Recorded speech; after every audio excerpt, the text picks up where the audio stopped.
Parliament session si mamangi da su koi hanakanna koi gi lairiba opposition party dagi amadi loina na koi gi MP Manipuri ka basina adum phajana takhan bani adubu loina na hojik amuksu koi gi khananaba hatram pan suraba mihat mikun tawdana yamna tamthiba mong da hat khiba myam su yawre adi jiri incident da ikui kuidana sumaina thokti bagi incident yamam laikre adubu hojik parliament session sida koi gi yamna hakchinna manipur gi kainosi lobby daba amadi adom no inu je aidi BJP gi paliba ruling party sina akoi gi kainosi khananingba oibata ri masi moigi matam pibiraga akoi gi lairiba peaceful solution purakna ba natraga manipur da lairu crisis si thatram panthok hengala ba sigi pochida munna khanabhamdi yamna tangai phatana thobni adu akoina masi opposition gi khakta taba akoi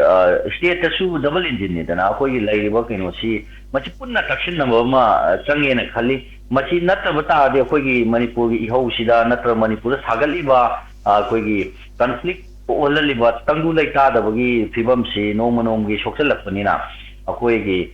kaino lairiba honorable singna masi BJP ni congress ni haine chidabra masi tam taba solution ma punaba masi tawkham thoi haina han da sumain thamjage adi ani su bogi kaino coincidence aina haijaningina akoi gi kuki jo community singna akoi kuki le natraga akoi gi moigi jelengam haibagi pochida hoje kanna takshaliba moina demand tori pochida center ruling party sina moiga lainaba koi agenda khara lairabra haibagi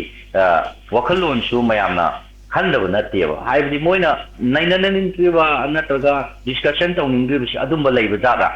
adugi apprehension si prajada nomgi sum hengalakpa sorry aduna hoji haining wafam ni ngai opposition na hoji ki kaino si protest tawda natraga ma kaino to agent tawise masi achoba hidden agenda ma laibagi fibam si sumaina ujai amarom di yang adagi extra thamjalakpa adagi buffer zone gi kaino si lanthol lanjin yadana ba akoi mami si saungna tathalakpa adu ita center na tumina tha taram pal lekhalakpa adagi honorable akoi prime minister na wai ma ba hoji hairakta machigi sida akoina khangjaningba natra pradana lauduna su phana memorial pishan su akoina live poche hidane jinda si lairabra haibi singnabasi machi lai madumang su khana si yadabra haina adwaina thamjage hojik sidin protest akoi gi india block na tawni haib si headline ta adum yawre ni sa adu waina hanging wafam sina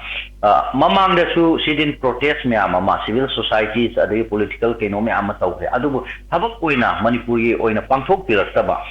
mayam ama hoji pau pangthok pirakti ko haidi nasagi issue si laiba conflict si thatra pan sujalak pasida hoji laiba moigi civil society dagi akoi any atopa mayam ama forum dagi su akoi na protest tawba amadi memdam pishan ba mayam am chathagre aduga hojik laktoriba sidin protest da india block ki akoi laiba different political parties makaisina haide handaki kaino protest moina tawdu sida thabak oina onthok pita di program yamna thagat nagani amadi akoina sida amasu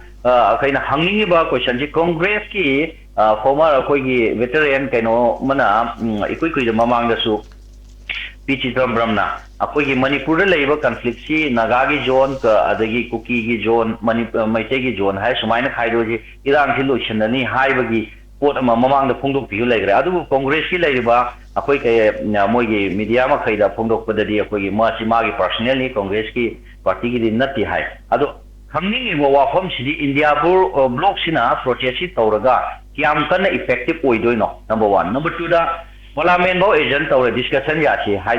kaino manipur matang de discussion tawsi hadi tabi da sida india block sina hoji protest me amam tawraga hoji protest si tawra matung sida kiam kana effective oiba haidi manipur gi damakta parliament sida puthu khanbi doribra nata khanbi roidibra protest haida sum chatharaga masi monga sangna akoi gi conflict si chingdoribra aduga manungda akoi gi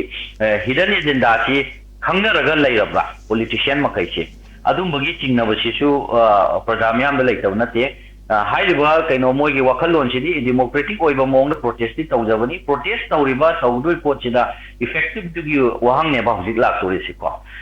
adagi ngasai atopa political party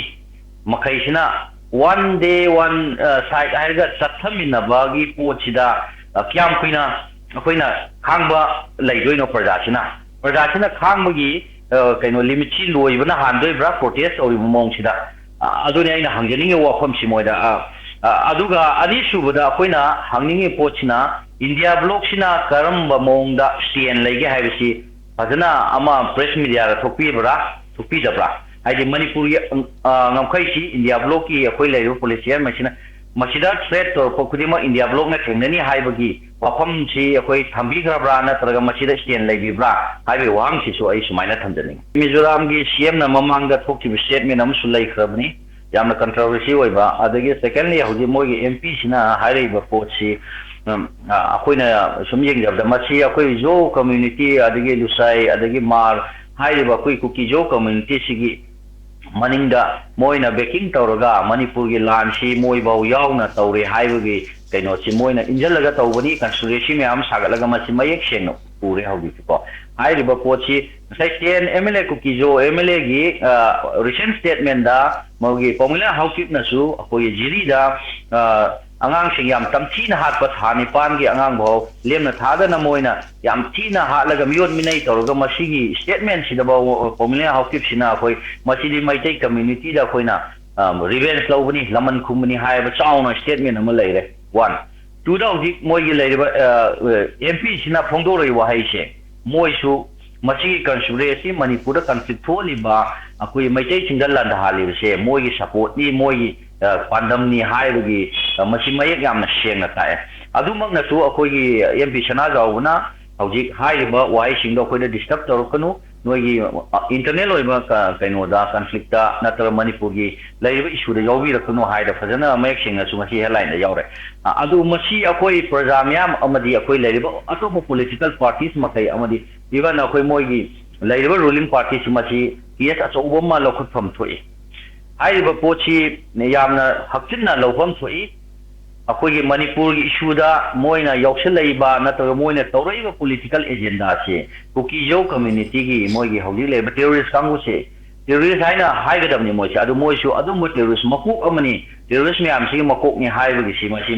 mayek singna utle ya behind the political agenda ko hairiba moigi kariba behind the MP gi nama sida koi gi maning sida lepaga kogi manipur gi laiba parjamyam sida landaji leba amadi destabilization to peace thugai riba se masigi leaders sing se moi ni haina idea dumaina lojai haiba MP chu haiba ten kuki imle se moi they are top terrorist haiba ko moi na thon bani aduna masigi pochima akoina central government da masigi evidence laidabni na moi terrorist group ni moi manipur gi kaino conflict sida moi yawan gadamni moina conflict si thon bani highway evidence le me moi mathakta acho NI ki sama thangal aga NI singa matik chaba ade lamgi rule of law gi matungina akoi tawraga masi moi even moi leiba MP gi sitagi adagi akoi leiba MLA gi sitagi moi si disqualified oina tawbi gadamni haiba moi haiba akoi gi miwi singse atubo matamle center na tawbi gadamni maramdi akoi MLA ama MP amna masigi conflict kaino sila suyam kaino oina supporting oina mi myamam siraba mi myamam yumai tharaga landaraga ko maitai singa tawriba pochida moina fully openly support tawse akoi manipur gi prajana su condemn tawgadamni amri masi NI case natraga yam chawba conspiracy thangat pagi anti national anti kaino state anti war against the nation haiga mosi adu section myamam padila mosi mogi lebe MP pham sidagi lokhok pham thoi haina sumain tham